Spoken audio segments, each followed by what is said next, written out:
Hi everyone, it's Stephanie Nipper back with another spinning video.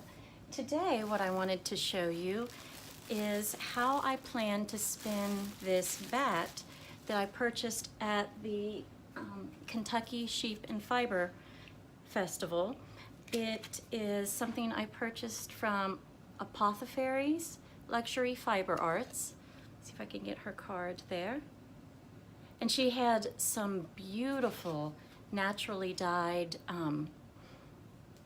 fiber in her booth. In fact, I also purchased a comb top from her that I'll be spinning later and showing you.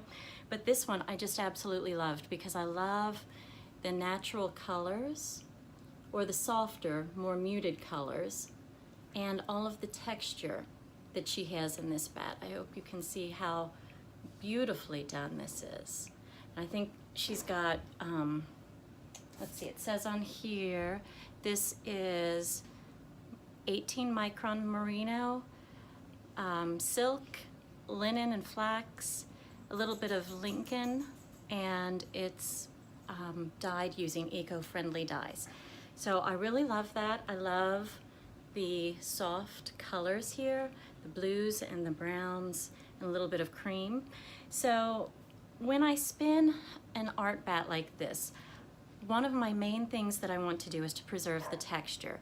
And that means that I am going to use my Spinolution Echo instead of my Shop Matchless. The Shop Matchless is the one I've been spinning on the most here recently because I've been doing a lot of fine spinning and making a lot of very smooth yarns. And that's not what I want to do with this bat. I feel like if I spun it that way, oh, you can see my kids in the background there. See, there's Jonathan. Wave, Jonathan. There he is.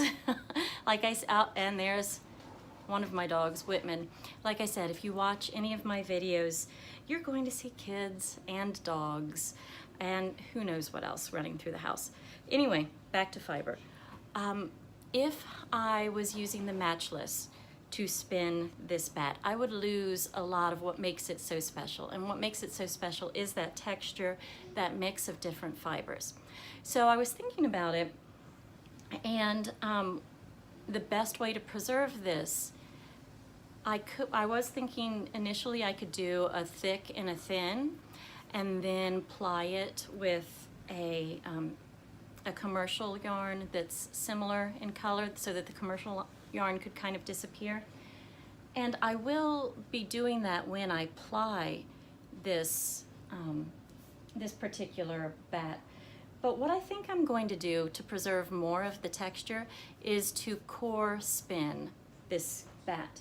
And what that means is I'm going to take, and I've already got it set up on my Lazy Kate here, I'm going to take already a commercially prepared yarn. This one is merino, so it's similar to the majority of the fiber in this bat. And I'm going to spin this bat onto this yarn. This yarn is basically going to form the core of the art yarn that I'm making. What that lets me do is it lets me do a couple of things. First of all, what you could do if you only had a very small amount of a certain fiber that was really precious to you and you wanted to make it go further, you can core spin. That way you'll get more yarn out of that particular fiber. Another thing it can do is it will add stability to your art yarn. Using a commercial core or a yarn that you've already spun will add stability to your yarn. So what that will let me do, and you'll see it, you'll understand it more when I give you a close-up while I'm spinning. What that will let you do is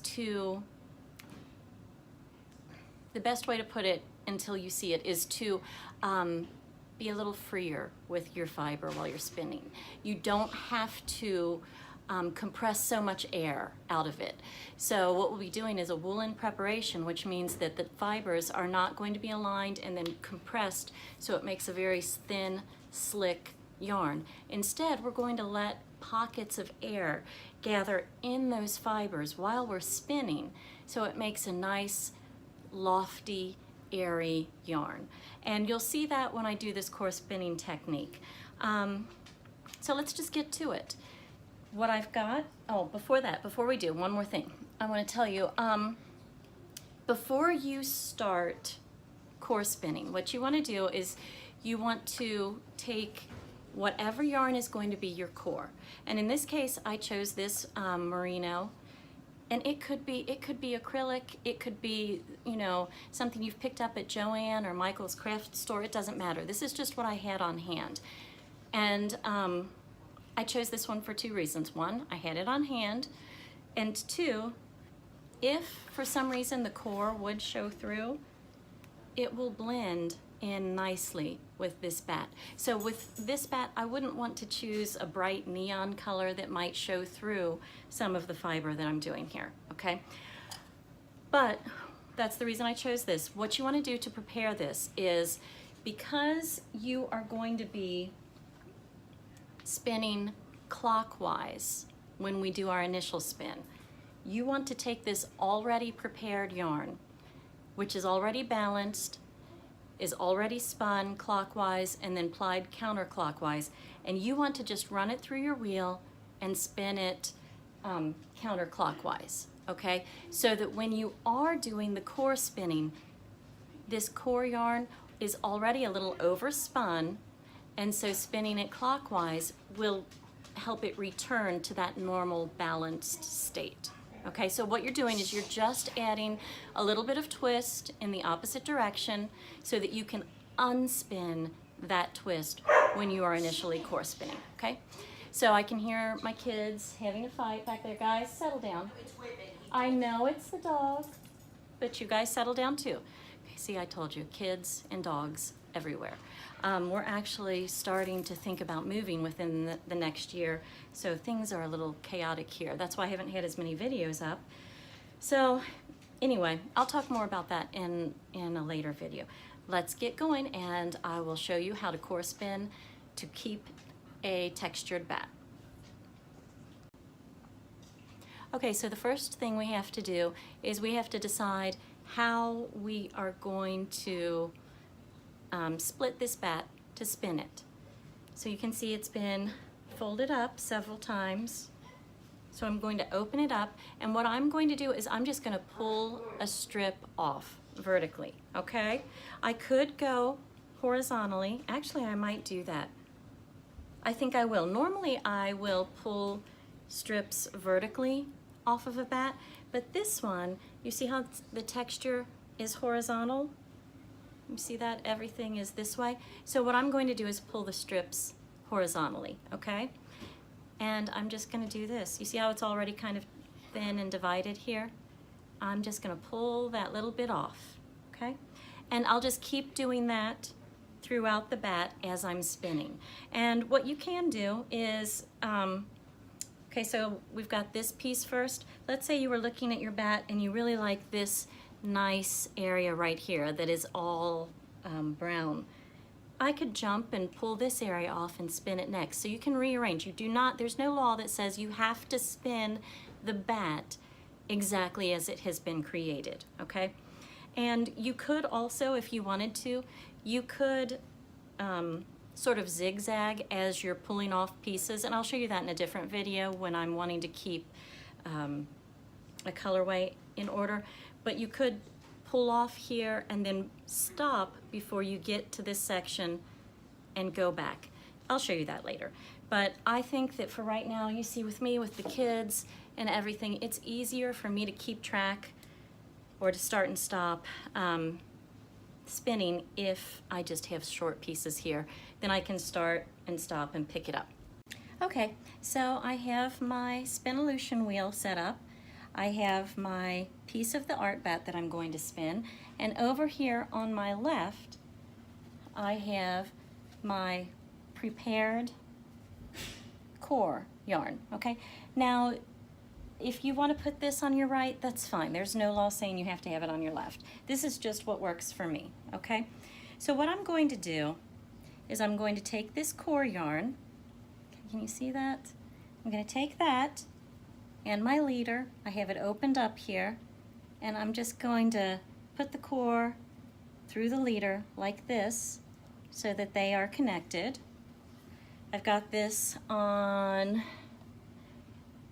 the Spinolution Echo has this larger wheel. It has 3 settings on the whirl, and I've got it on the largest one, okay?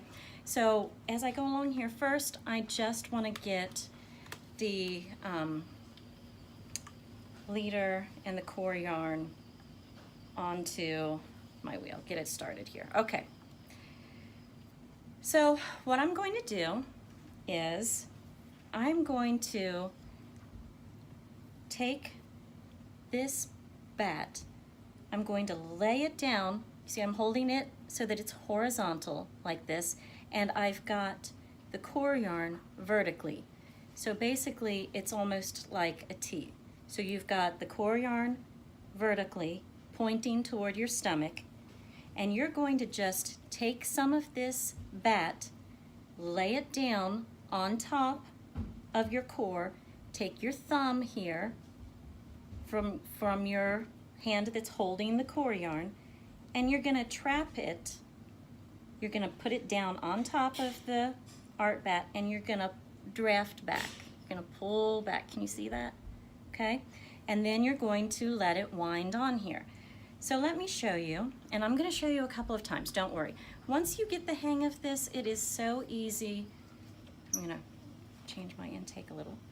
I'm letting that go in. Okay, so here I go. Down, pinch, pull. See, and it starts to wind. You see that? And so I can just control it. And when I need to, I'll pinch some more. And you could do thick and thin this way. And I'm doing it slowly so that I'm treadling slowly, I should say, so that I have control. But do you see how it's just sort of controlled spinning on there? See? So that's one way. You can just let it go on to the core, and you're basically just drafting this way. You're basically just pulling horizontally instead of pulling back vertically, okay? In spinning, a lot of the stuff, a lot of the effects that you can make depend on whether you're holding your yarn vertically or horizontally or diagonally in the middle, okay? So let me show you something else I can do. I'm gonna pull this off, let this one go on, let that just spin on, and look, you can make little baubles like this on here, little thicker spots, and I love that because let me get this closer to you. I love this texture that's kept here. You can do that easily, or you can just keep it smooth. So let me show you again. On top here, pinching, letting the core yarn grab it, pulling back. And this I'm doing much looser than I did in the beginning. So now you see I'm letting it roll on there. Now since it started already, I had my thumb on here in the beginning. Now that it's started, I have my left hand sort of in a gun shape, and I have my index finger underneath the Batt and my thumb on top. So I pinch together, let it roll on, pull, let it roll on, pinch, pull, let it roll on. And I'm doing a much looser twist this time, and you can see the difference. Okay, let's stop for a minute and check out the difference. You see how loosely wound what I just did? See how loose that is compared to, let's take a look at the bit that I did in the beginning, that I held the drafting tighter, and it wound on a little bit smoother. So remember, we made this bobble, and this is where the yarn was smoother. So right here, there we go. Now you can see how much more smooth that is, okay? As opposed to when I'm not holding it as tightly, when I say it, when I'm not holding the Batt so tightly, we get a much looser, lighter, loftier yarn. And that's really what I'm going for, because I feel like it preserves more of the texture. So let's keep going, okay? Pull, pinch, pull, roll on, pinch, pull, roll on. And what you can do, experiment here.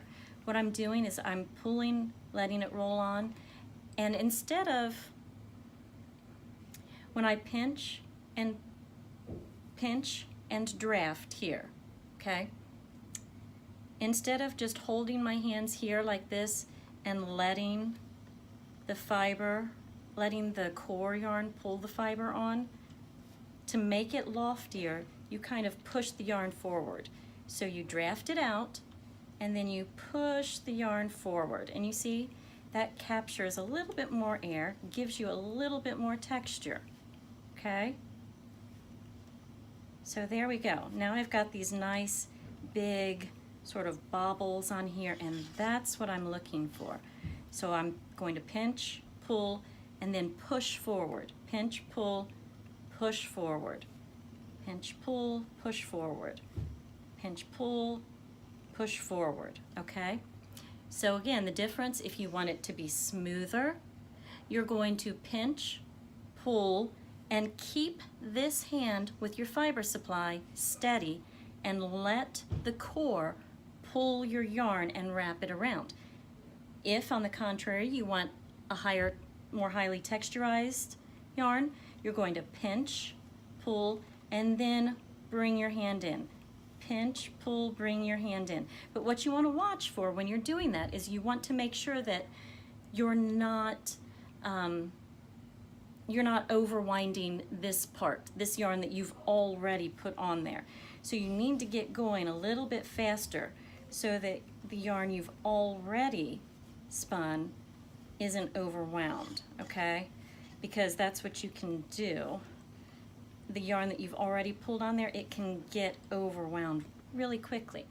So to avoid that, you can also take up the tension on your yarn.